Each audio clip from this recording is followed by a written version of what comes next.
Coming to the stage right now. We're actually losing this guy. He's moving to Florida pretty soon. I know, and I'm going to, I actually had a little crush on him. I'm going to miss him, I got to be honest. Coming to the stage right now, he's played Mohegan's Son, my friend Adam Snair.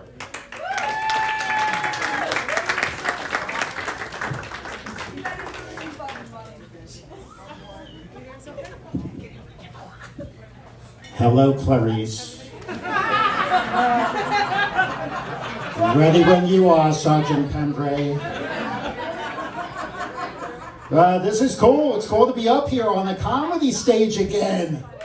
It's been a long time we're on a comedy stage. Couldn't do comedy for a while in New York.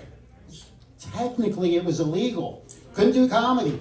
If you went on to the New York State website that deals with COVID restrictions, they actually have comedy clubs in the same category as strip joints.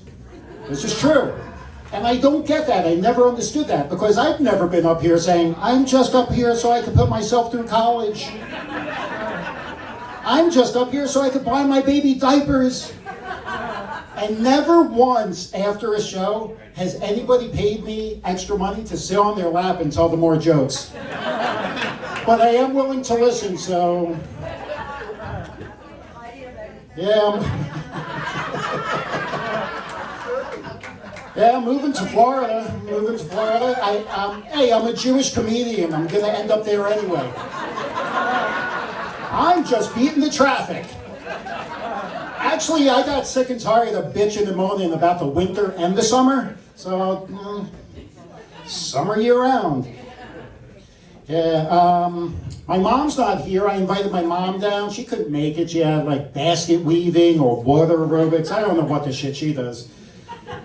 Anyway, she's not here, so let's talk about her. My neurotic Jewish mother. And that, folks, is redundant. I'll tell you, my mom doesn't get the concept that when you're texting, you got to keep it short and sweet, cut to the chase, get to the point. My mom sends a text as if she's a soldier in the Civil War, penning a letter home.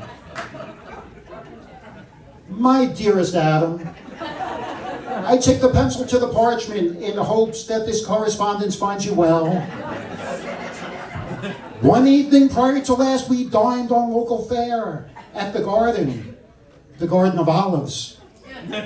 Our baskets overflowed with sticks made of bread, our bowls with vegetation as far as the eye can see. And you know, Adam, they say when you're at the Garden of Olives, when you're here, you're like family. And they're right. Because like you, they don't call or visit either. Yeah, hey, listen, my mom's a sweetheart, but some of these neuroses have rubbed off on me, I admit it. The train wreck that stands before you. Insomniac, overthinks everything. 45 and single. Yeah, it's rough out there. I use the dating apps. Anybody use the dating apps? Yes. Yes. Where are we? Yes, there we go. Yeah. Don't do it. Don't do it. You have no idea. It's bad Well, out there. I know, I'm telling you. We'll talk after the show. Yeah? Sometimes I find a profile on the dating app I really like. Turns out to be a fake profile, right? And it leads you to a porn site, which is well and good. But I'm 45 and single, already know where all the porn is. Every last filthy morsel of it. Listen, I'm sure the dating apps are great for younger people, But when you're in your 40s on a dating app, it's like the island of the misfit toys from Rudolph. You got like... It's worse. It is worse. You got like a train with square wheels there. You got a water gun that squirts jelly. And all the ladies are like, back in the 90s, I was super popular and everybody wanted me.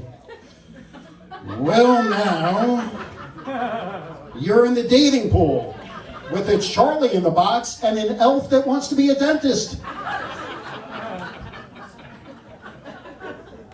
The photos on the dating apps are always interesting. You always gotta, like this table in one photo. You gotta figure out which lady you're dealing with. You're scrolling through 20 group photos, you're like, who is this? Finally you get to a solo photo, and you're like, oh shit. It's the hunchback with the lazy eye.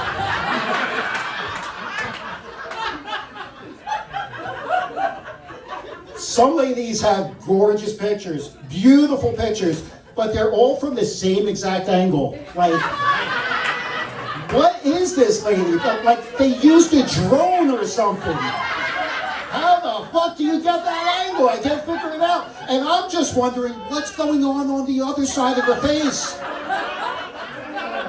Is she a Batman villain or something? Listen, I don't want to be picky, but I prefer my lady to have both sides of her face to be fairly similar. I don't think that's asking too much. A great feature on these dating apps, though, is you could basically adjust what you're looking for according to your mood. You could just adjust it really simple, right?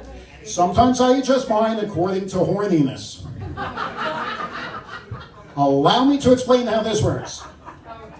I make the distance I'm willing to travel really, really small. All the other categories I don't give a shit about. So it'll say smoking, and I'll be like, whatever. It'll say drinking, and I'll say, well, it does help the process. It'll say height, and I will say 3 foot to 6'11". Because beggars can't be choosers. I like to keep my options open. Folks, I will leave you with this short story about an experience I had on one of these wonderful dating apps. I was chatting with this young lady. We're going back and forth, mutual attraction, we're chatting. We set a first date, right? And I'm old school. I went to her home to pick her up, and she opened the door, and lo and behold, she was a little person. And that's fine, it's all well and good. But you'd think that would have been mentioned during an earlier conversation. But hey, I'm cool. I went out, I made reservations because I'm a goddamn gentleman. Olive Garden.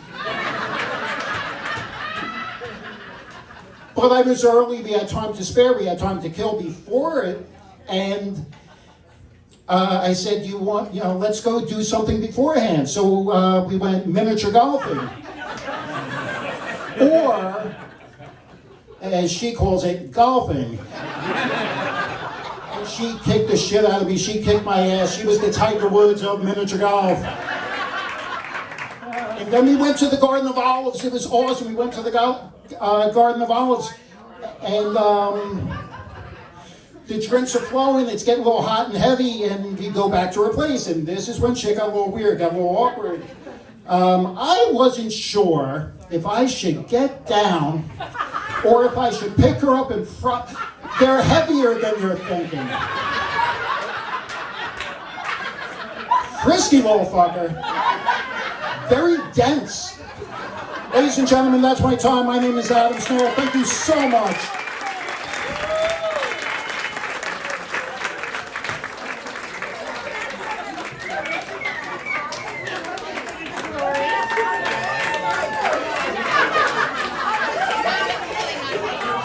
Give it up for Adam Snair.